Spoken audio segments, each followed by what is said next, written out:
जय श्री कृष्ण। आइए आज हम जानते हैं जगन्नाथपुरी रथ यात्रा में राधा व रुक्मिणी क्यों नहीं होती। सनातन धर्म में जगन्नाथ रथ यात्रा का संस्कृति और सभ्यता का अनूठा पर्व मनाया जाता है। 9 दिन तक चलने वाले इस उत्सव की शुरुआत आषाढ़ मास की द्वितीया तिथि से शुरू हो जाती है। जगन्नाथ भगवान का रथ गुंडीचा मंदिर तक पहुंचाया जाता है, जो उनकी मौसी का घर है। यहाँ वह 8 दिन तक रहते हैं और 9वें दिन यानी दशमी तिथि को जगन्नाथ मंदिर वापस आ जाते हैं। इस रथ यात्रा में भगवान जगन्नाथ के साथ उनके बड़े भाई बलराम और उनकी बहन सुभद्रा होती है, जहाँ वे नगर भ्रमण पर निकलते हैं। आपने ज़्यादातर मंदिरों में भगवान कृष्ण के साथ राधा या रुक्मिणी को देखा होगा। क्या आपने कभी सोचा है कि इस रथ यात्रा में आखिर भगवान जगन्नाथ के साथ राधा व रुक्मिणी क्यों नहीं होती? आइए जानते हैं इसके पीछे की कहानी। पौराणिक कथा के अनुसार द्वापर युग के समय द्वारका नगरी एक बार भगवान कृष्ण अपने महल में सो रहे थे और उनके पास में रुक्मिणी भी थी। रात के स्वप्न में भगवान कृष्ण अचानक से राधा राधा नाम पुकारने लगे। यह देखकर देवी रुक्मिणी काफ़ी चकित हो गई और सोच में पड़ गई, आखिर भगवान कृष्ण अचानक से राधा राधा नाम क्यों पुकार रहे हैं। देवी रुक्मिणी ने यह बात अन्य पटरानियों से कही और बोली कि आखिर हमारी इतनी भक्ति, सेवा और त्याग के बाद भी श्री कृष्ण के मुख से हमारे नाम के बजाय राधा का नाम क्यों निकला। श्री कृष्ण आखिर गोप कुमारी राधा को क्यों नहीं भुला पाए। देवी रुक्मिणी अन्य पटरानियों के साथ यह रहस्य जानने के लिए माता रोहिणी के पास पहुंची और उनको सारी घटना के बारे में जानकारी दी।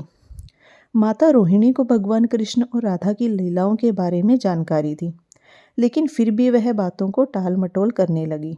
लेकिन देवी रुक्मिणी और अन्य पटरानियों की बार बार विनती करने पर वह मान गई।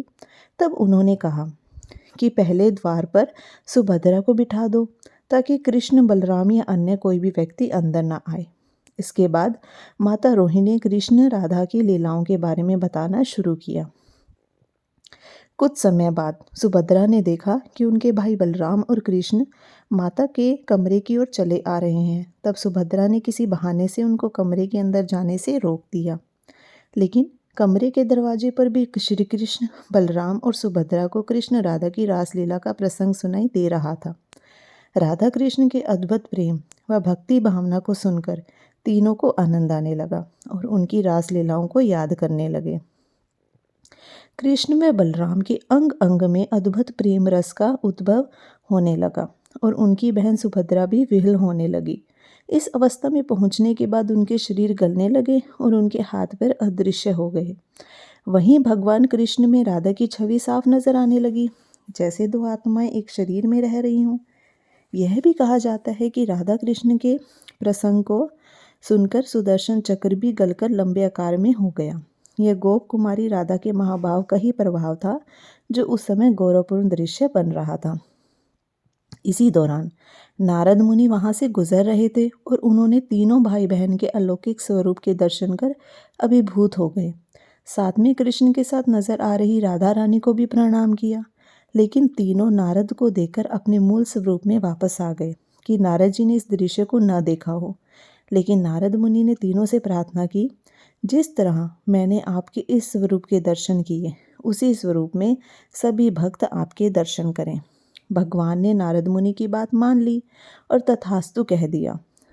बस तब से ही जगन्नाथपुरी में भगवान जगन्नाथ अपने भाई बलराम और बहन सुभद्रा के साथ रहते हैं। चूँकि राधा रानी तो भगवान कृष्ण में ही समाहित है, इसलिए रथ यात्रा में राधा रानी को अलग से शामिल नहीं किया जाता।